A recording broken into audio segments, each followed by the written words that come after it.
এখানে ফাইলে অন্তত একটা জিনিস দেখা দেয় যে এই যে আর্জেন্ট নোটিশটা যাবে এটা আমরা ডাইনামিক করে দেবো, এটা আমরা ডাইনামিক করে দিই, ঠিক আছে। এইটা সেজন্য আমাদের এখানে কাজ শেষ, এগুলো সব কাজ শেষ। আর এডিট তো বাকি থাকলো, web.php তে দরকার নাই আমাদের। যা কন্ট্রোলার যেতে হবে কোনটা, front end controller, front end controller ভিতরে আমরা এখানে দিব হলো, আচ্ছা এটাই কপি করি,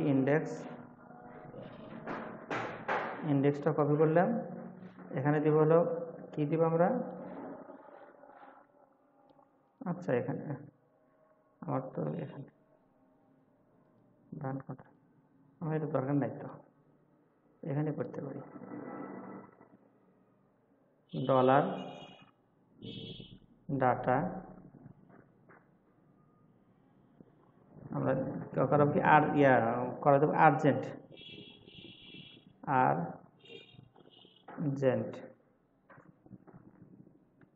আর্জেন্টস দিলাম, মানে আর্জেন্টস নোটিশ করবো আমরা কোন ফাইল থেকে, পোস্ট হোয়ার দিব,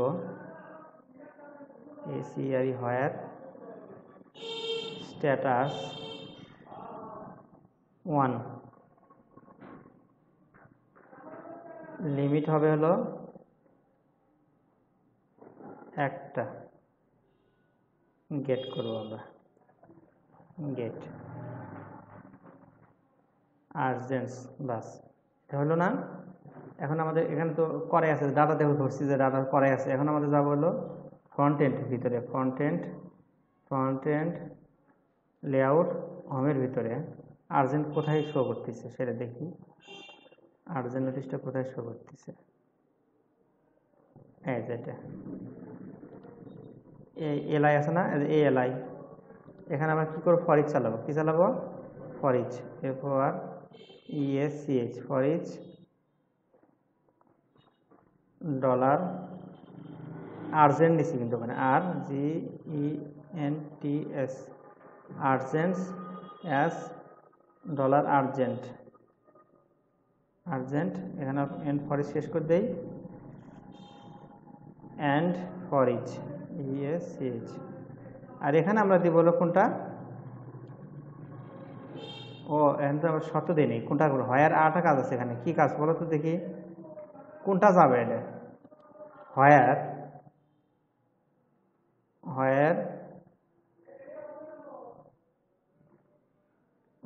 ক্যাটেগরি আইডি, কারণ ওখানে তো অনেকগুলো আছে, আমরা এখানে সবগুলো তো শো করানো যাবে, ক্যাটেগরি আন্ডারস্কোর আইডি 1 হবে, যেটা ক্যাটেগরি আর্জেন্ট আমরা এখানে দেখতে হবে আর্জেন্ট কয় নম্বরে আছে আমাদের এখানে, আর্জেন্ট আছে কয় নম্বরে, এই যে 1 নম্বর আইডি, কত 1 নম্বর না, এই যে 1 নম্বর, এটা ধরে নিতে হবে আমাকে।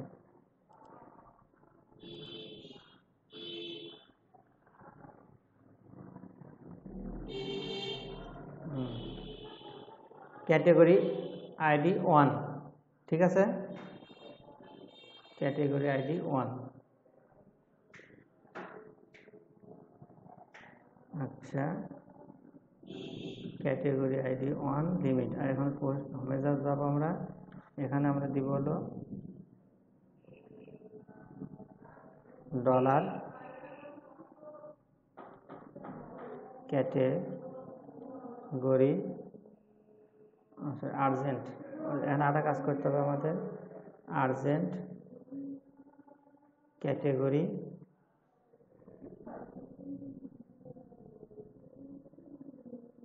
নেম, এখানে শো করবে না, কাজ আছে একটু শো করবে না করতে পারে, যে ওই ভুলে দেখাতে পারে, কাজ করে উইথ করে নেব,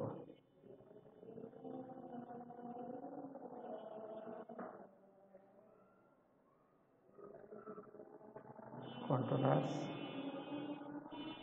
20 নম্বরে, কন্ট্রোলার 20 নম্বর কি ভুল হচ্ছে, category where urgent post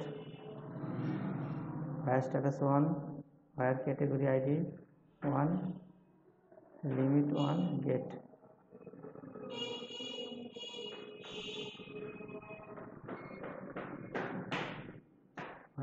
category ID 1, limit 1, get urgent. ও এখানে ইউজ করিনি, use post app app model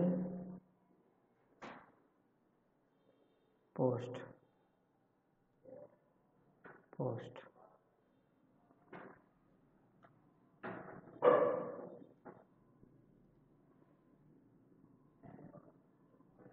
urgent. এই ক্যাটাগরি নামটা শো হচ্ছে, আমার ভুল হয়েছিল, শো করবে হলো খবরটা, তা না দিয়েছি ক্যাটাগরি। ল্যাপটপ এখানে ফ্রন্ট এন্ড কন্ট্রোলারের এর মধ্যে দিব হলো পোস্ট টাইটেল দিব। কি দিব আমরা? Post title.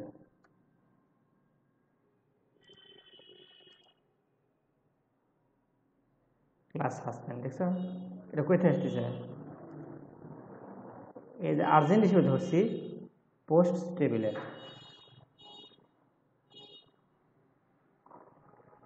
এই যে ক্যাটাগরি আইডি 1 দিছি, কি লেখা আছে? ক্লাস সাসপেন্ড, তাই লেখা আছে না আগে? এখন কিন্তু কই থেকে আসতেছে? ডাটাবেসটা আসতেছে। এখন এখানে ক্লিক করলে আমাদের এখন কিন্তু কাজ করতেছে না। এখানে ক্লিক করে যেন আমাকে পোস্টে নিয়ে যায়, সেই কাজ আমাদের আগামীকাল আরও অনেক কাজ আছে, যে এডিট, আপডেট, অ্যাক্টিভ, ইনঅ্যাক্টিভ, তারপর এগুলো কাজ ক্লিক করে যেন আমাকে এই খবরটা পড়ায় দেয়। কোনটা পড়ায় দেয়? যাতে আমার এই সবগুলো যেন পড়তে পারি, সব ছবি টবি সব দেখতে পারি, ছবি ফাইল টাইল আমরা সব কিছু দেখতে পারি, এরপরে কাজটাও হয়ে যায়। কিন্তু এরা কিন্তু ডাইনামিক হয়ে গেছে। এখন দেখো আমি যদি এখানে কন্ট্রোলার আর্জেন্ট থেকে দিচ্ছি, এখানে ক্যাটাগরি আইডি 2 দিই, 2 দিচ্ছি, এখানে ক্লাস সাসপেন্ড, এখন হবে কি? ক্লাস ওপেন, ক্লাস ওপেন হয়ে গেল। কেন হলো? যে আমরা এই জায়গাতে কাজ করতেছি। তাহলে এখন দেখো, তাহলে এটা কিন্তু সহজে বুঝতে পারলে যে আমরা যখন আবার এটা কাজ করাবো, এটা খেয়াল করে দেখো, আবার আমরা যখন এখন সবাই বুঝতে পারবো আস্তে আস্তে।